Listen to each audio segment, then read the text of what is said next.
Welcome to Local Voices, a community podcast produced by the Echo newspaper, which takes a deep dive into the news that matters the most to you. I'm your host, Hayden Moore. UN Women and the Interparliamentary Union created a women in politics map at the start of the year that ranked every country in the world by women in executive, government or parliamentary positions. Ireland was ranked 101st. From women in politics to a recent survey that showed a large portion of women in an area in South Dublin County are living in fear in public, we are discussing some of the biggest issues from the past few weeks on this podcast. Lastly, before I introduce our guests, for anybody who is watching this podcast after following the QR code in the Echo newspaper, you're not seeing things, we have had a change of guests. Unfortunately, Green Party councillor Laura Donaghy had to withdraw due to unforeseen circumstances, but look, I'm sure we'll get around again in the near future. Now, let's meet our guests. Social Democrats councillor Carly Bailey, thanks very much for your time. You're welcome, thanks for having me, Aidan. Fianna Fáil councillor Teresa Costello, thanks for joining us. Thanks for having me. And Labour councillor Joanna Tuffy, glad to see you on the show. Thanks, Hayden. Thanks, Emil. Right, we have tons to get through today, and I'm just going to get straight into it here. There are 15 councillors currently sitting on South Dublin County Council that are female, which equals 37.5% of the overall figure. And I wanted to start the discussion here mainly because one of your colleagues, Councillor Claire O'Byrne, had to step down from her position on South Dublin County Council because of the lack of maternity leave. I suppose I'll start with yourself, Councillor Bailey. From the process of getting elected to the day, like just to the general day-to-day operating as a councillor today, have you faced any kind of gender-based barriers like that where it's kind of inhibited you from doing your job properly? Yeah, I definitely have. I would say it's probably arguably more from a parenting perspective.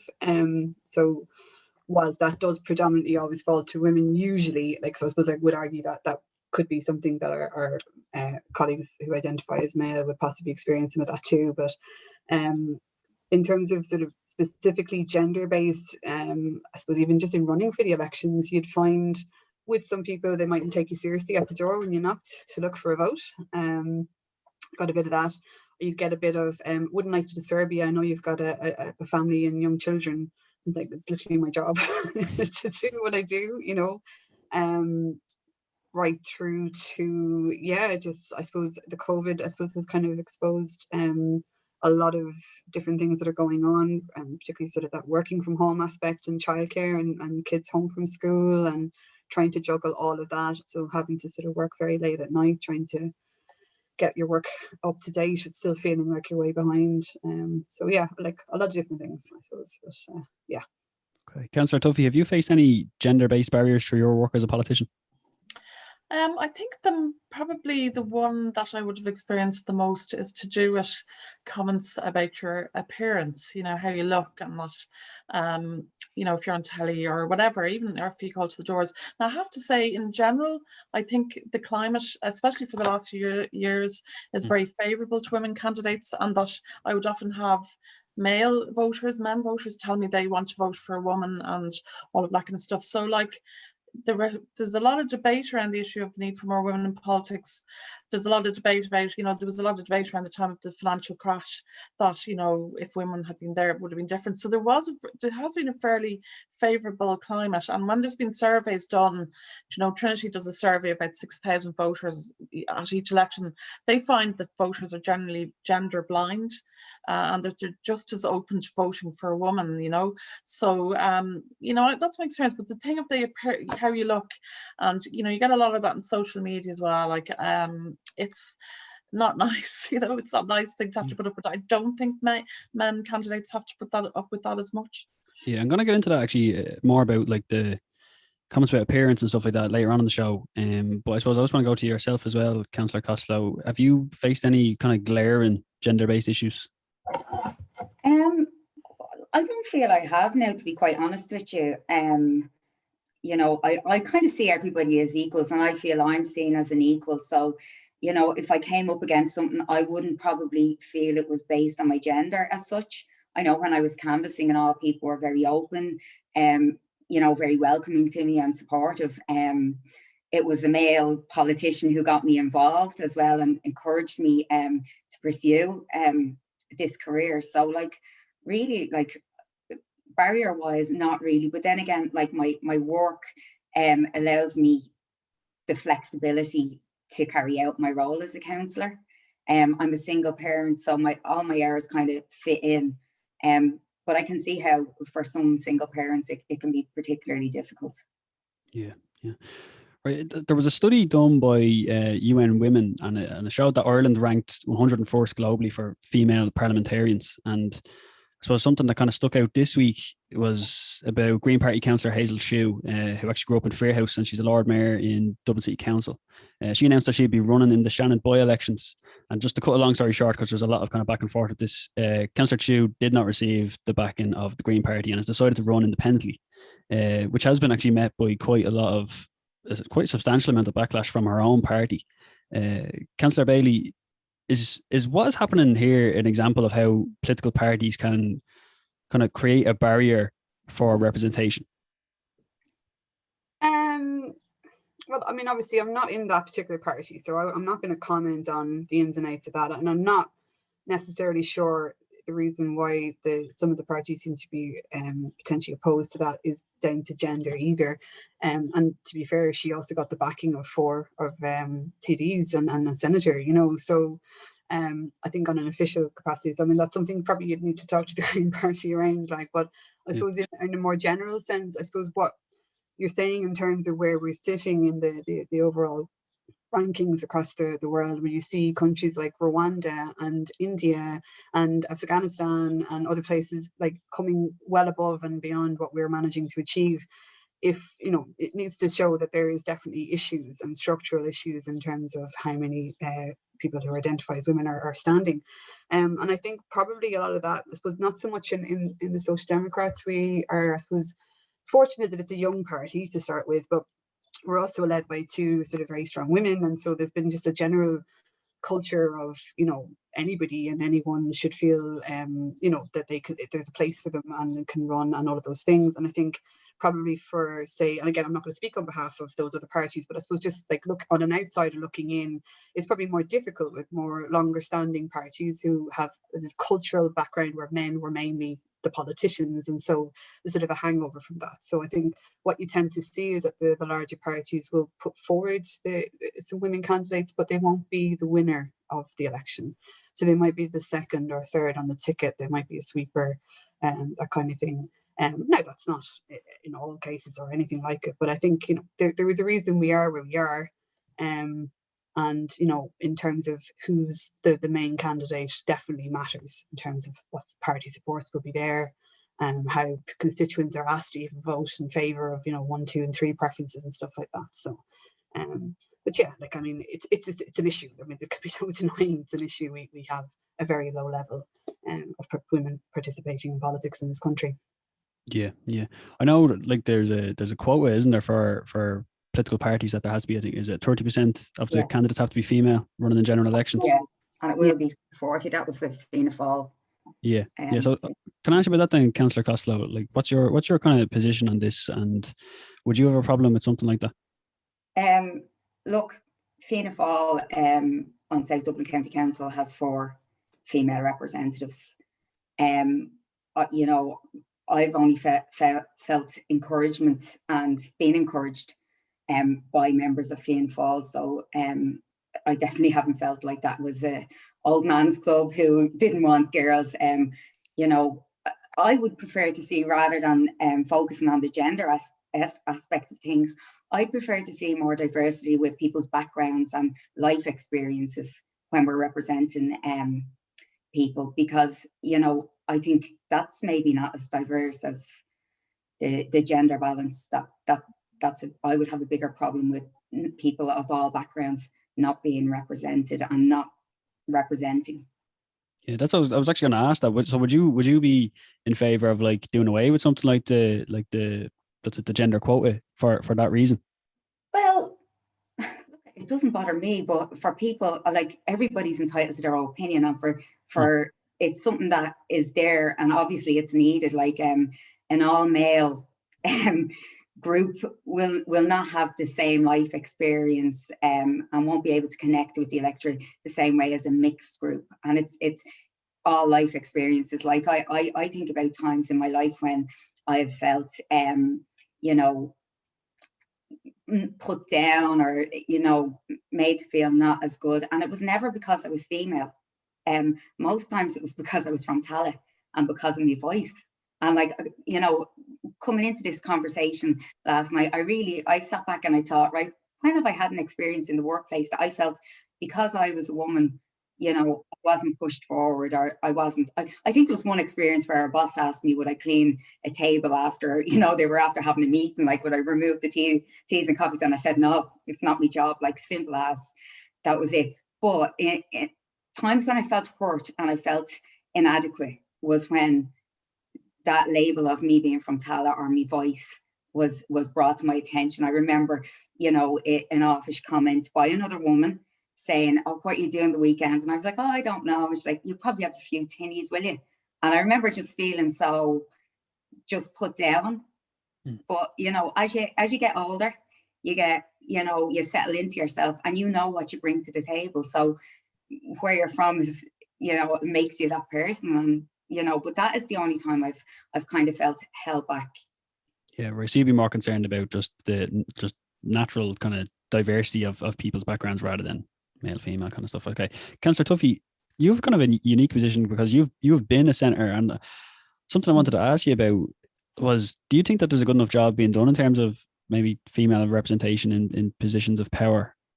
Yeah, I do. I think I actually agree with Teresa, and like Labour, we introduced the initial legislation for gender quotas, and I actually spoke against it.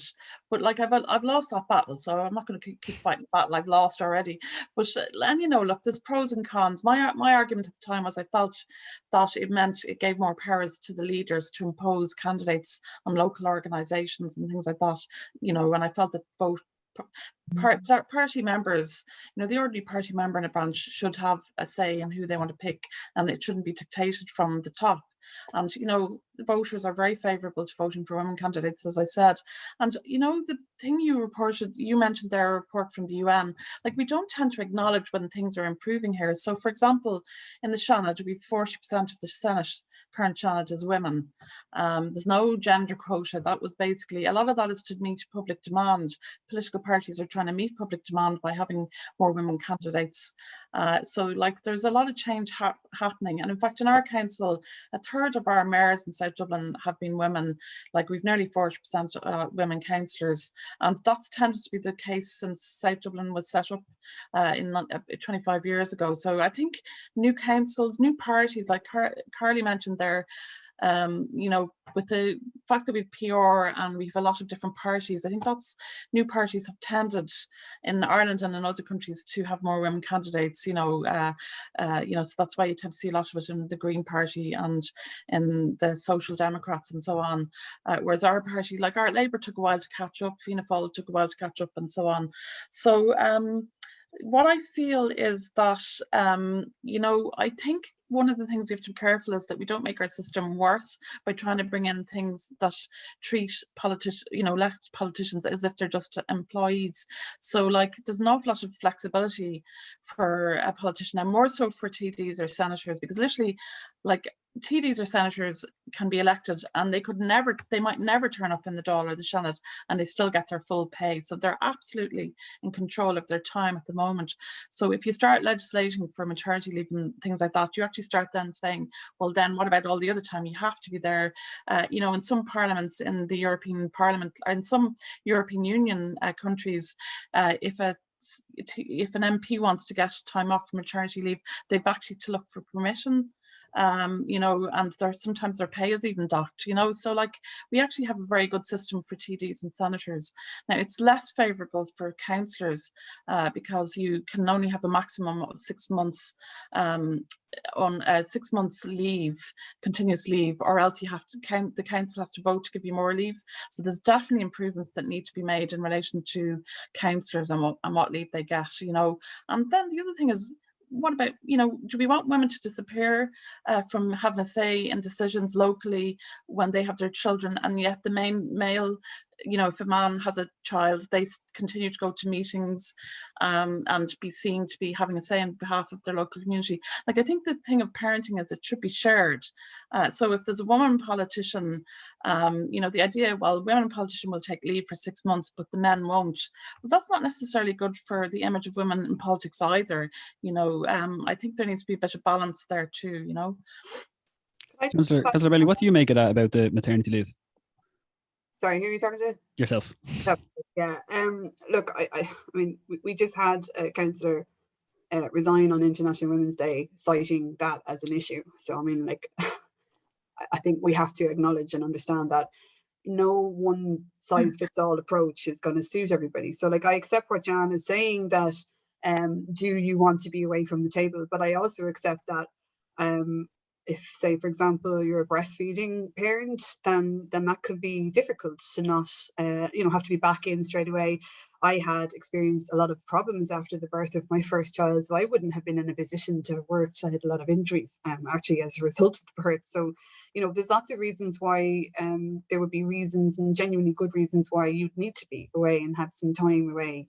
And I don't think you should have to essentially kind of quit just in order to have a little bit of time with your baby at the beginning, if that makes sense. But like, I mean, some people would prefer to stay on. I think that's the whole point. There shouldn't just necessarily be a one size fits all approach, particularly to this, but also, like, we have to think about, like, we're seeing what's happening at the moment. One of our cabinet members is basically having to step down and be replaced because there isn't a system in place. So, like, there are issues, there are definitely structural issues, even things like the timing of meetings, the times of when the Dáil is sitting, they're not particularly family friendly. And I mean, that's not just for women, but that's for fathers too. I mean, we're looking at extending parental leave at the moment, and one of the issues that's been sort of picked up on is the fact that a lot of men aren't actually taking it up at all. You know, and I mean, we have to look at why that is, and the reason is that there's an expectation that it would be women, and there would also be an expectation that they would carry on, and they tend to be better paid in the family unit and all the rest of it. Like, so there's a lot more to it than just that. Like, but I think if we ever want to start attracting more people, and I agree also with Teresa's point in terms of diversity, but like, let's not forget, women are not a minority, you know. So in terms of gender quotas, like, if we didn't need gender quotas, we would already have and be at 50% representation. And we're not, we were a long way off that. And I still would be firmly of the opinion that we need gender quotas for the local authorities as well, really. I also accept that in our council, it's probably not the worst. I think, is it Dunleary right down? It's probably around parity. I think it's around 50-50. But like, I have another councillor, one of my colleagues in Offaly, who's the only woman councillor in that council. You know, and that's very common elsewhere. So like, we might be doing not too bad up in the big smoke or whatever, but around the rest of the country, it's very problematic, you know. And she was asked to put the kettle on and make sandwiches for councillors.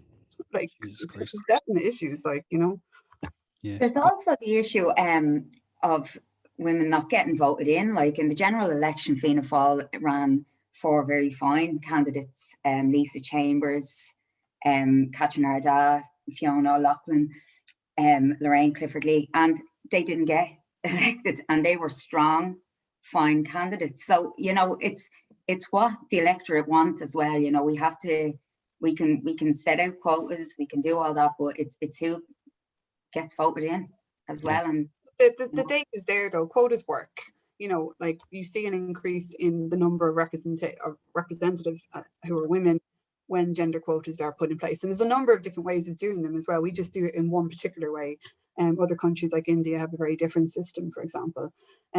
So like, it's just to acknowledge that, like, you know, it's not necessarily that it means that we're going to have 50-50, but it does mean that we have an increase. And as I said, like, if it was going to happen organically, it would have happened by now, and it didn't, you know. Would you change it? Change which? The gender quota system. You said there that there's other systems.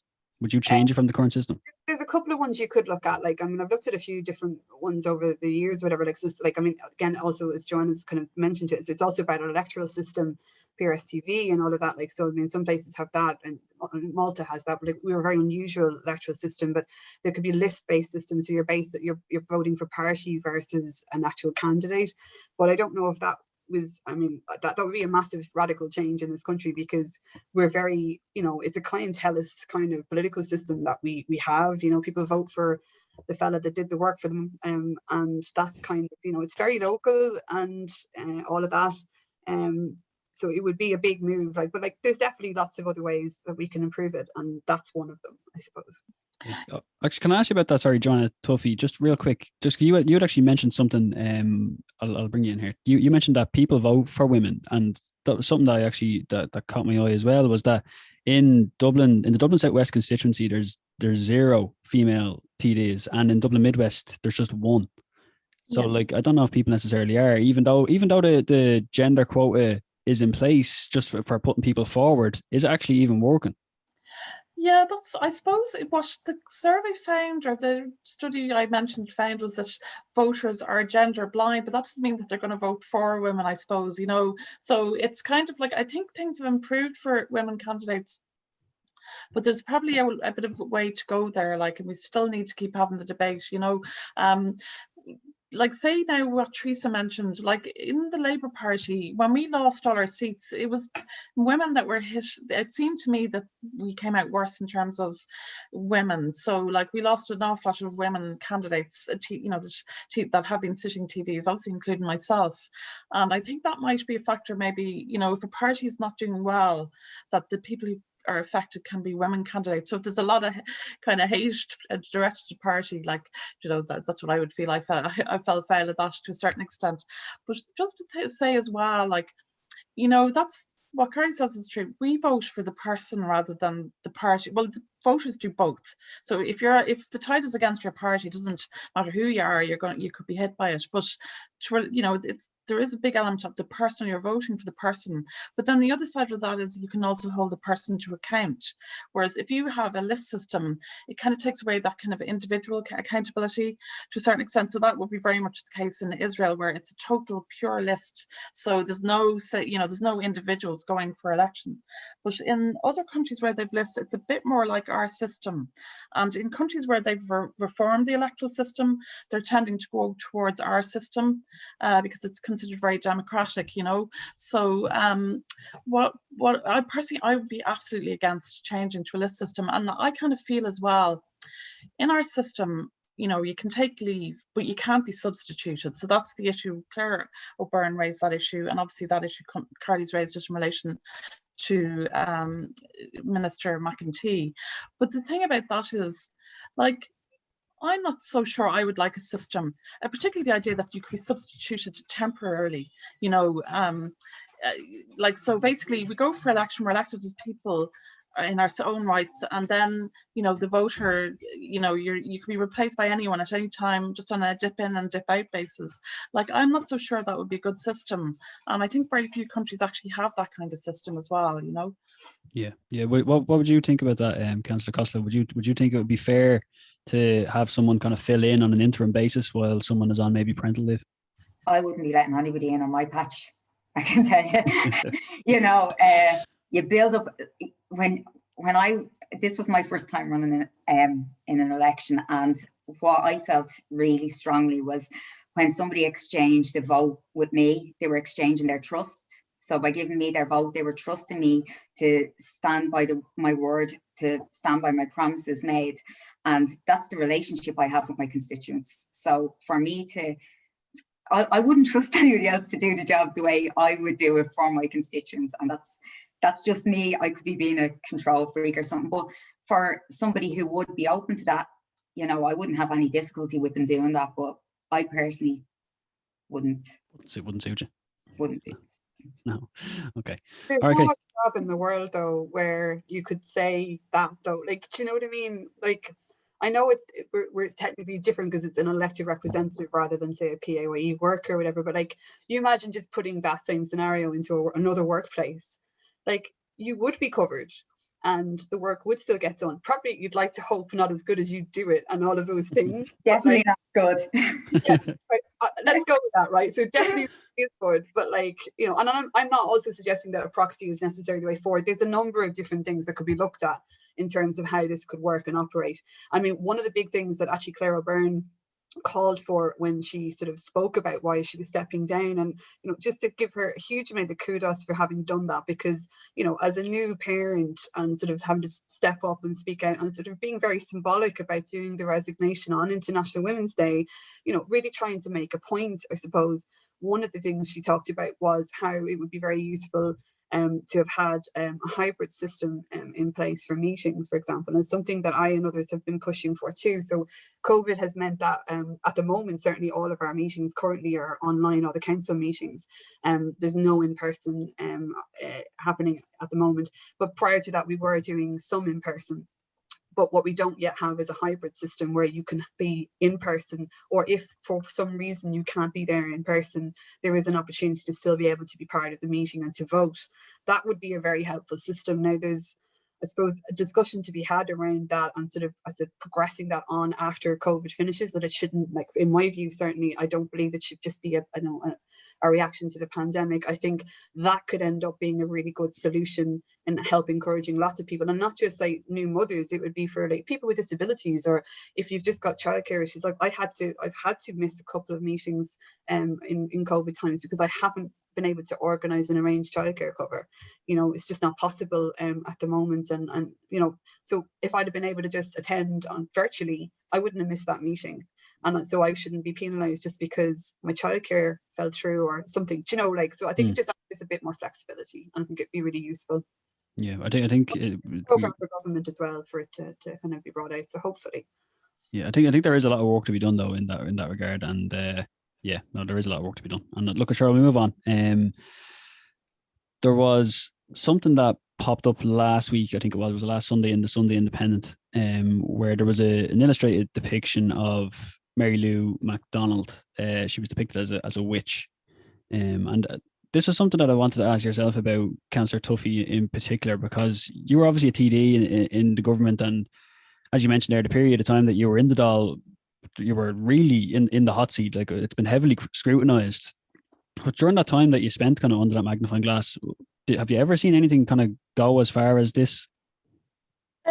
I did. I saw a lot of that kind of stuff around Joan Burton. You know, you'd see a lot of stuff on Facebook where there's kind of imagery, and I've seen it with other politicians as well. I've seen it done to Leah Varadkar and stuff like that. So, and you try and report it. You know, I report it, doesn't matter who the party is or who the person is. But it's, you know, you're not, the only place maybe where you have some success in that regard is with Twitter, but it seems to be very hard to get anything done about that on Facebook. So yeah, I mean, and then the newspaper, you mentioned, I didn't see it now, but I think the newspapers have a responsibility there. Like, you know, now that's not to say, because I think there's lots of reasons I could attack Mary Lou in terms of her party and her politics, you know, but certainly I wouldn't use that approach. I would think that's wrong, you know, and I think you know, that's not something we want to see in our political system. You know, but attack someone's like, policies rather than their appearance, kind of. You see, I didn't see it, so I suppose I can't. Like, I've seen things that are like, you know, cartoons that are kind of political cartoons, and they make fun of politicians, and they might kind of caricature them. You know, and that can happen to a man just as much as a woman. So I'm not against that, but if it's something that's very kind of like horrible, you know, or nasty, I wouldn't agree with that, because I think demonizing any politician is not a good thing to do. So if it was that kind of thing, I wouldn't agree with it, you know. Okay. Councillor Costello, the illustrated depiction in question has been described by the National Women's Council of Ireland as a reason why women won't enter politics, as a reason why women won't enter politics. Can you understand why when you see things like this? I actually didn't see it now, to be honest with you, but look, I can understand when people are trolled online and the abuse politicians get, why some might decide, look, at to step back, or people who would be thinking of a career in politics might think it's not worth it. Like, you know, I've had in the last general election, I just thought it was, you know, bizarre to carry on online towards candidates, and from all parties, you know. And I remember reading comments under something like, I don't know, it might have been Leah Varadkar, I don't know, but I just thought it was like pointless. It was vindictive. It was, you know, it was abusive. And yeah, we can all have different beliefs and different political beliefs. We don't need to hate each other. You know, nothing is achieved through hate or anger, and it's when we all sit down and come together. But this thing of trolling people online, I have a huge issue with that. I have a huge issue with false stories going out online. A friend of mine who works in media, she's been trolled online, and when I've gone into the profiles of who's trolling her, it's just normal people. And I think as society we need to start taking personal responsibility as to the way we pass remarks on people, and the way we talk to people online. When we're face to face, it's a different thing, but it seems that as though there's a detachment when it's online, and it can be very upsetting if somebody is passing a remark on you that hits a chord. Yeah. So like, I want to ask you then as well, Councillor Bailey, because like, I suppose like the whole idea was that it was a witch stir and a frenzy, and it was Mary Lou McDonald. Like, can you understand why this could be a deterrent for a woman entering politics? First off, did you see the illustration? Yeah, I went out of my way to go and have a look at it. I think it's one of these things, like, I again accept that caricatures and political cartoons has sort of been a traditional kind of part of like reporting political news for generations and all the rest of it. And I'm not for a minute suggesting that should go, whatever. I guess what needs to be looked at again is the data on it. And the data is very clear that when people are being poked fun at, generally speaking, it's rarely for men about their appearance or their image.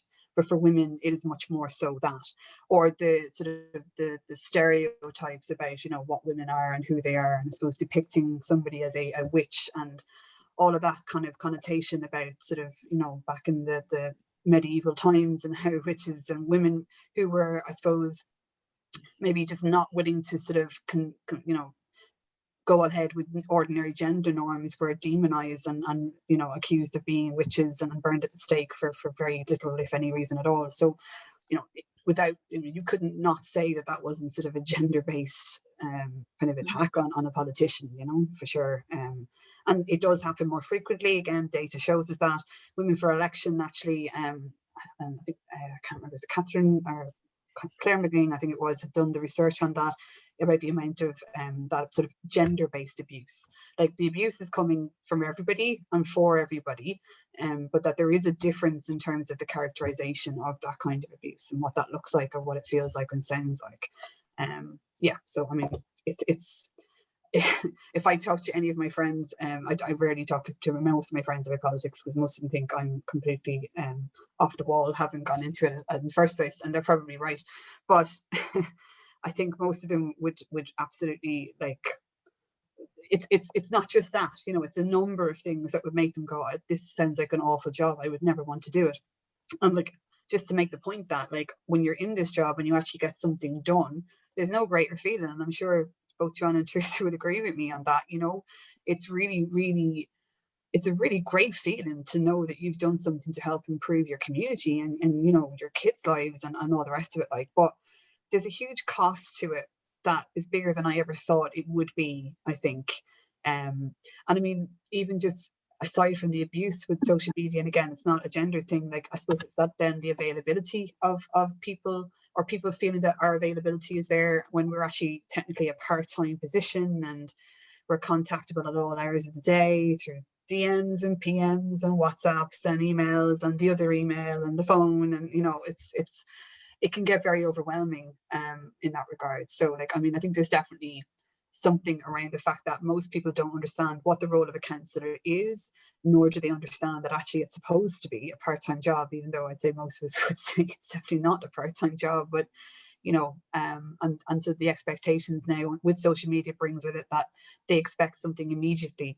If you tweet something, they're kind of like expecting a response there and then. Like, I'm off Twitter for a week because I have to take social media breaks, or else I will lose my mind, essentially. Like, so there's possibly stuff there waiting for me, and they're getting annoyed with me and calling me out on it. Like, but like, we're not available 24/7. Nobody can be available 24/7. But it is hard. It can be really hard to put yourself out there and then to receive that kind of stuff back. It's difficult. Yeah. Councillor Tuffy, I want to ask you one more thing actually about this, because you mentioned earlier how one of the gender-based barriers that you would have faced was comments about your appearance, and you mentioned about how Joan Borton as well, she would have been like a victim of that as well. But like, does that take a massive toll on you? Because I know obviously you're elected and like you're on good money or whatever, and you're there to represent the people and stuff like that, and people feel like they kind of own all your time, or you should be on call all the time for them. But at the same time, that must weigh quite heavy on you. Yeah, I think it's probably, I get less of it now. I think I got a lot of it when I was a TD. So I think some of it is related to if a party, is in government and you're unpopular, like, I think maybe then, and if you're like on the TV and stuff, like, I think maybe then you get targeted for it a bit more, like, whereas I wouldn't find that so much now. But the other thing is I kind of learned, I remember there was a tweet a few years ago and it was like that. I had tweeted a photo of me and another woman, and it was really this man, it's treated back like a curse, like she's ugly or whatever. So I kind of, I saw it anyway, but I noticed very quickly a woman came in, and just a woman I didn't know, and she said something along the lines of, "Who cares what your subjective opinion of someone else's appearance is?" And I just thought that is a brilliant response. And actually, the guy went off Twitter, and he was actually he was a man in his 50s at least, and he was a businessman because I looked him up at the time. And he went off, and it wasn't anything I did to make him go off or anything off Twitter or anything like that. But I just thought someone had kind of stood up to him, and in a very good way, and I always remember that slogan. So, if someone says something to me like, "You're stupid," I kind of say, "Well, I don't want to know what your thoughts about my intelligence are. What's your arguments?" So it was just such a good response. But I think that one of the things is just the thing of like kind of reminding people, in any debate, like, play the ball, not the person, you know what I mean? Like, because I just think, okay, definitely you can attack a political party, there's nothing wrong with doing that, but if you get very personalized on it about an individual politician, then I think that's, you're not doing the right thing then, so if you can get that message out, and if we can all try and remember it ourselves, like, I think it also takes to lead by example, like, and I mean, we've seen that recently. One of our TDs, Hattie Kearns, had been doing a good bit of work around sort of the greyhound industry, and somebody had from that industry had called her a stupid little girl, and it was liked by a Fine Gael TD. And I think Holly kind of took the decision to call it out in the Dáil, and not because I think it's one of these things, if we stay silent about these kinds of things, then we're complicit with it. We're enabling that kind of behavior. And I think it was really, it was brave of her, because that would be very difficult to do first and foremost. But it was also a really important thing to do, because it teaches other people to go, okay, yeah, actually, that's really bang out of order, and it's not right. Like, it's just, it's unacceptable, because a lot of this stuff is cultural. We've all been brought up in a very sort of patriarchal society where, for the most part, women were sort of relegated. So, Yeah. Like, I suppose, like, it's like stuff like that. It's kind of diminishing like females' positions, and like that's what it's trying to do. At least it's just like, why bother? I suppose. I suppose, like, like as female politicians, like, I have to ask you, like, now at this point, just because of like where the conversation has gone, like, why do you, like, when you do face these kind of obstacles and these kinds of barriers, like, why would you even bother to keep going? Do you know what I mean? Like, what keeps you actually going? I'll start with yourself. Job satisfaction. Yeah. It's the job satisfaction. Look, I don't think there's any of us that got into this because we didn't want to help people. The main driving force is that, for me personally, like, I wasn't happy with certain things. So instead of giving out about it, I wanted to be the change, and I wanted to, represent people that I felt maybe weren't being heard. And there's no better feeling, as Carly said, like, if you help somebody out, if you make a difference to your community, all the bad and any negativity, you forget about it. Well, I do anyway. Like, it's a very fulfilling job, really fulfilling. And look, there is bad aspects to it. Like, some people, might not like me simply because I'm a member of Fianna Fáil. Like, it, they probably forget that, like, we are all people with our own identities, our own opinions. And, you know, I don't like that side of it. I wouldn't like somebody judging me, you know, without knowing me. And, you know, but the job itself, like, I really like doing it. And I think if you can do something for your community to make it better, like, it's brilliant to be in that position. Yeah, I know, Councillor Tuffy, you've obviously ran in, like, since your time as a TD, you've ran in the by-elections and stuff like that as well since then. Is that what keeps you kind of coming back, that job satisfaction? Yeah, I mean, I think, yeah, and sometimes you feel a certain responsibility to your party as well, like, you know what I mean? So, like, I would have run in elections and where I wouldn't have had a chance type of thing. You know, so, like, there's that side of it. And then, as Teresa said, there's probably nothing better in a way in politics than the feeling of being elected and chosen by your community to represent them. Like, it is such an honor, like, you know, and to have that feeling that you're doing that. And then you know, when you go around, like, there is an awful lot of pluses about it, you know, when you go around your community and people stop and talk to you and tell you about their issues and things like that, you know, that's a great feeling. And then if you can achieve things, as Carly has said, like, if you can achieve things for your area, so all of those things are really positive. And the other side of it is, I think probably politics attracts a type of person, you know, so you're very driven around being in politics and very motivated by it. It's not for everybody, you know. So there is a kind of an element where you know, people would say, why would you do that? Like, you know, why would you do that to yourself? Step forward and get 3% or whatever, you know. But, like, there is something that's very motivating about politics and campaigning as well. Yeah. Okay, well, look, we'll move on. I suppose the next thing that I want to discuss is about a study that was completed by South Dublin County Council as part of the 300k Have Your Say participatory budget initiative. I suppose it was looking into instances of gender-based violence in public areas in and around Clondalkin, and I found that there is generally a high level of fear among women in relation to personal safety. That was reported in the Echo, I think it was last week or the week before. 14 community groups and 150 individuals took part in the survey and found that 80% of the respondents experienced some form of sexual harassment. Councillor Bailey, I'll start with yourself on this one. An element of this was in relation to reporting sexual harassment to Gardaí, and I found that 19% of individuals and 33% of organisations were aware of women not reporting instances of sexual harassment to Gardaí. That's what do you make of that? Not surprised at all. Not surprised one little bit. No, like, I mean, I don't know any woman or girl who hasn't experienced some level of sexual harassment and right up that spectrum. I don't know anyone who hasn't, like, not one person.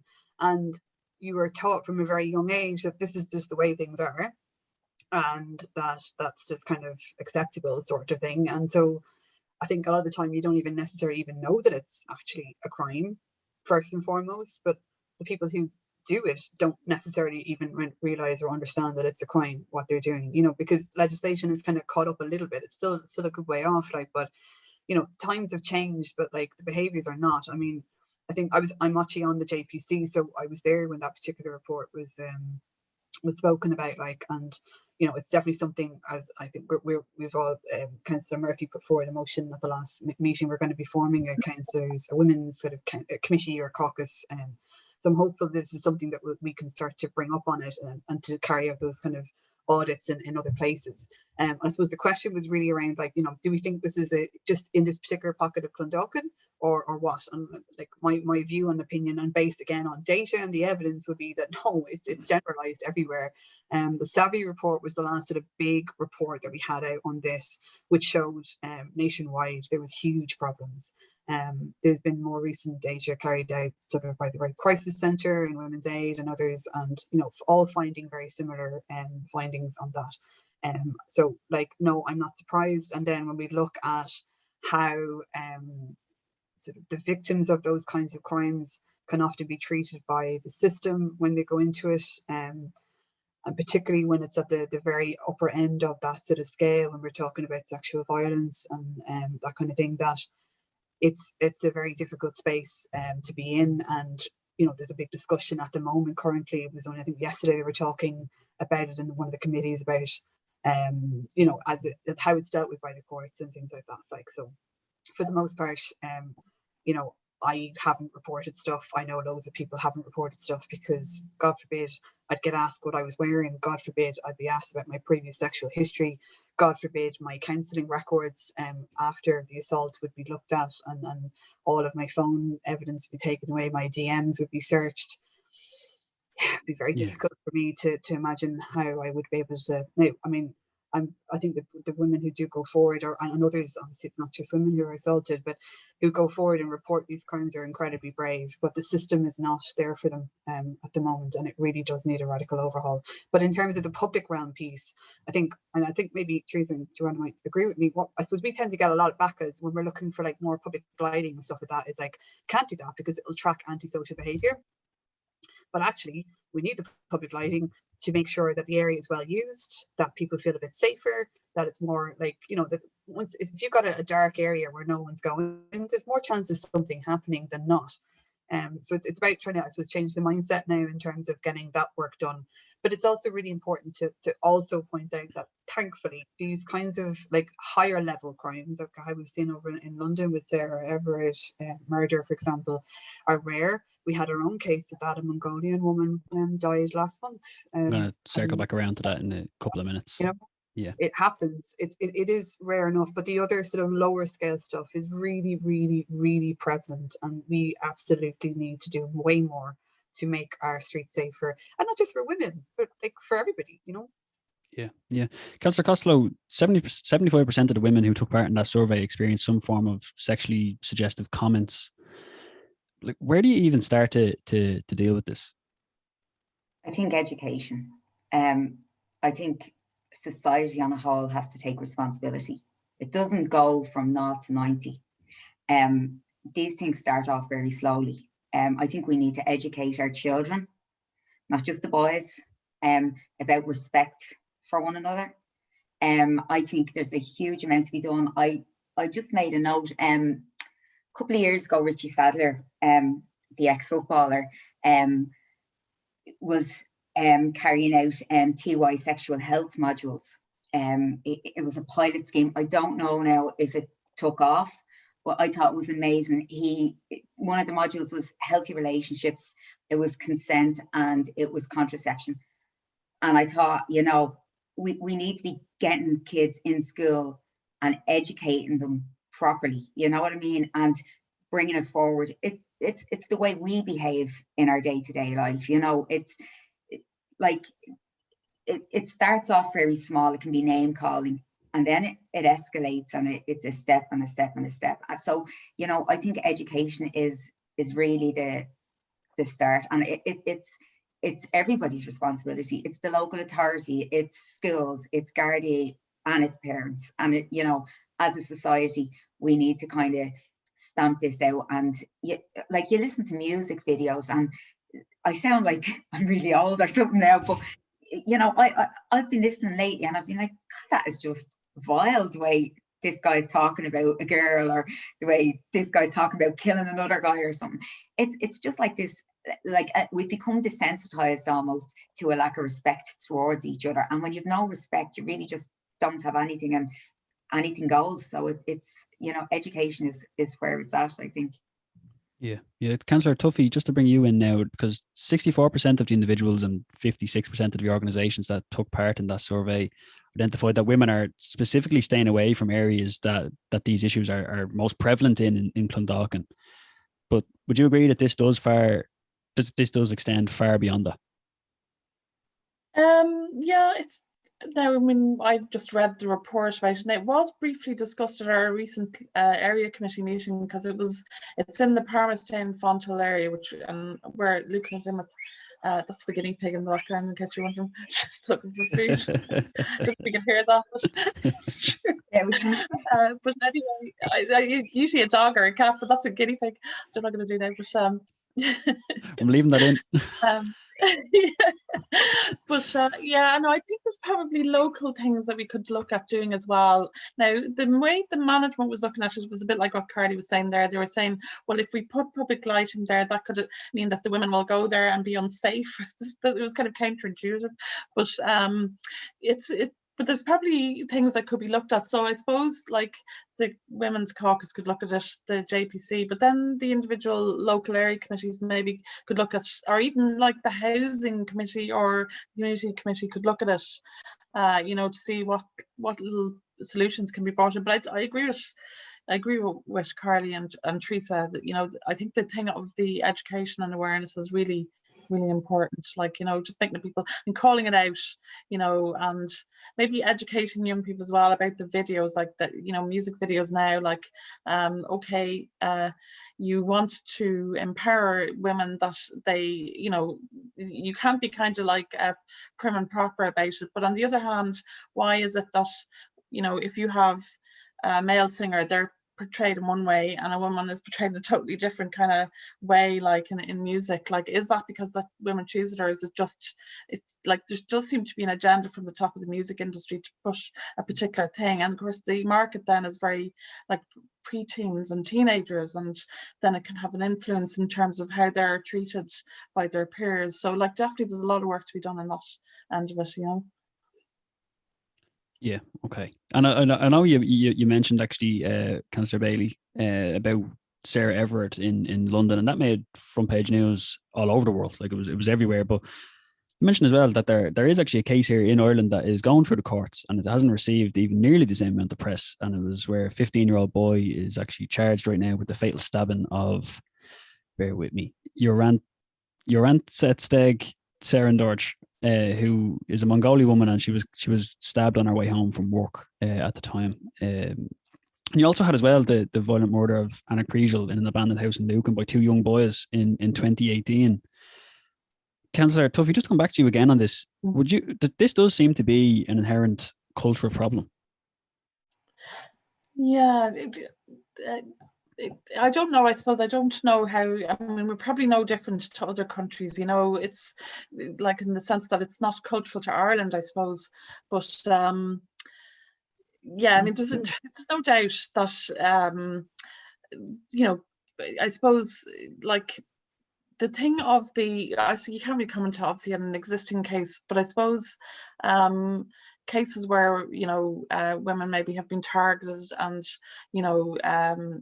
they're very often in a vulnerable position, and what's behind that? Why would somebody go out and basically target someone who's vulnerable and feel that they could take their lives or whatever? Like this, like it's obviously something we have to address, but it's not an easy issue. Like I just don't have the answer to that. I think more policing, education, there's so many different aspects to it, gender equality, that's obviously a big part of it too, Yeah. Just into that though, like, I mean, there'd be a lot of talk around like asking other people to intervene.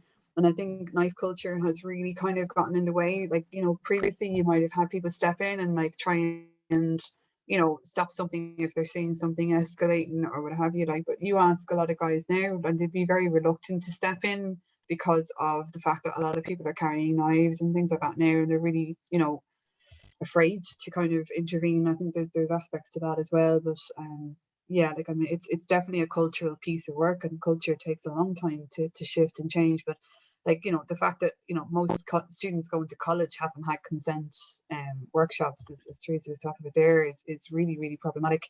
We still don't have like a straightforward agreed sort of module of that in relation to our schools because of patronage issues. And you've got like, I suppose that separation of church and state stuff, where you've got a lot of schools who don't want a particular type of sex education coming into schools. And I say sex and relationship education, because it's much more than just about sex. It is, as you said, like, it's about relationships, it's about respect, it's about consent.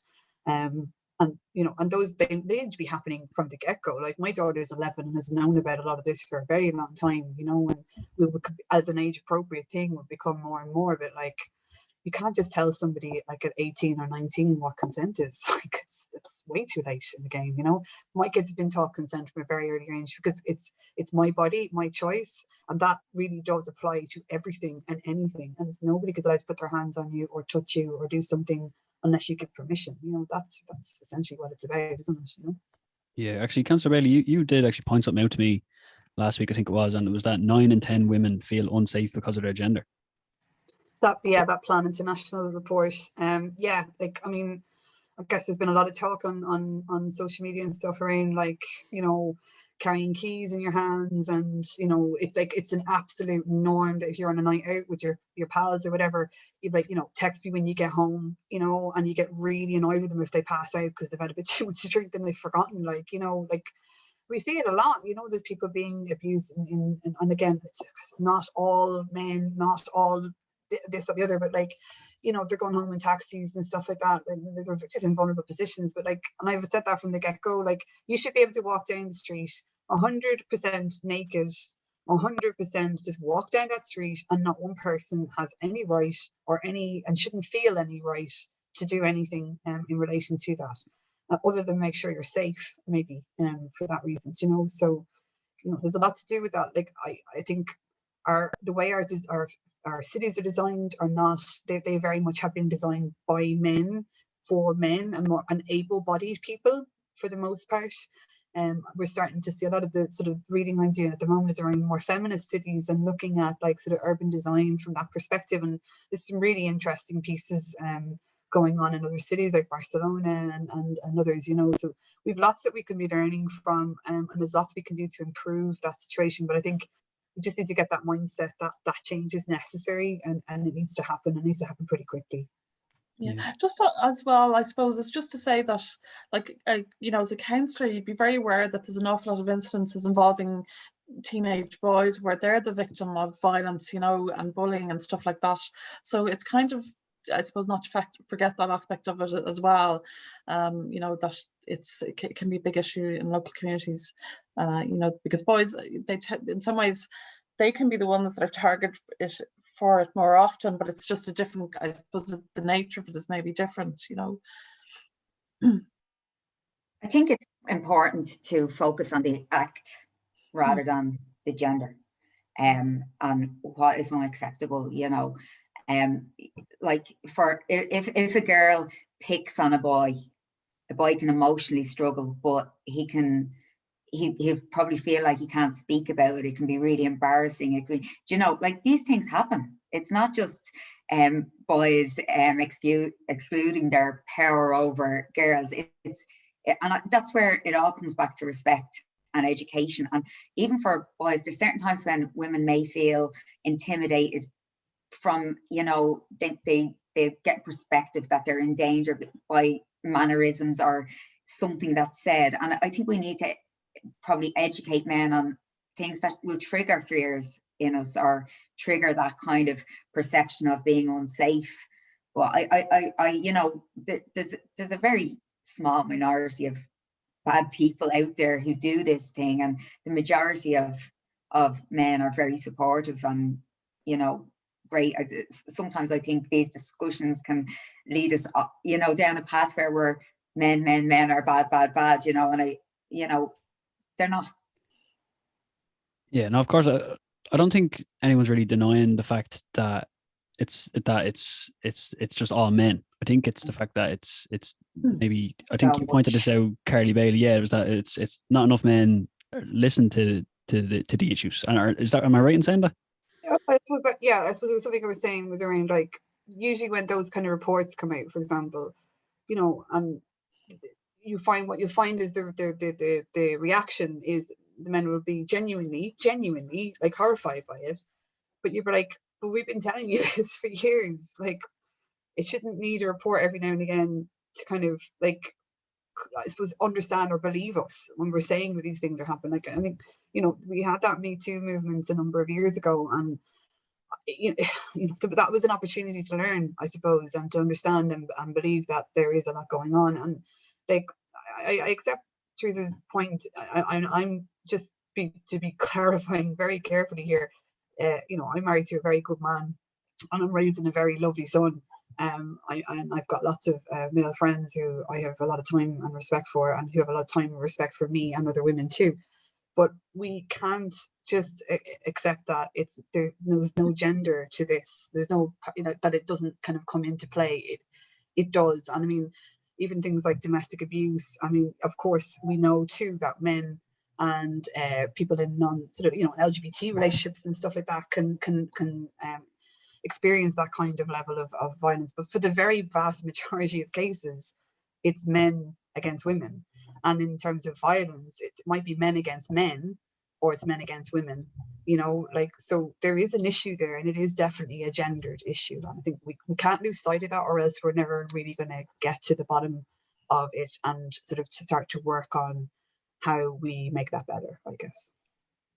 I think that's a good point to leave it on. I'd just like to say, Councillor Teresa Costello, Councillor Joanna Tuffy, and Councillor Carly Bailey, thanks so much for coming on Local Voices this week. Thank you for listening to another episode of Local Voices. If you haven't already, be sure to follow the show on your streaming platform of choice, subscribe on YouTube, and bookmark echo.ie/podcasts to never miss a minute. Slán.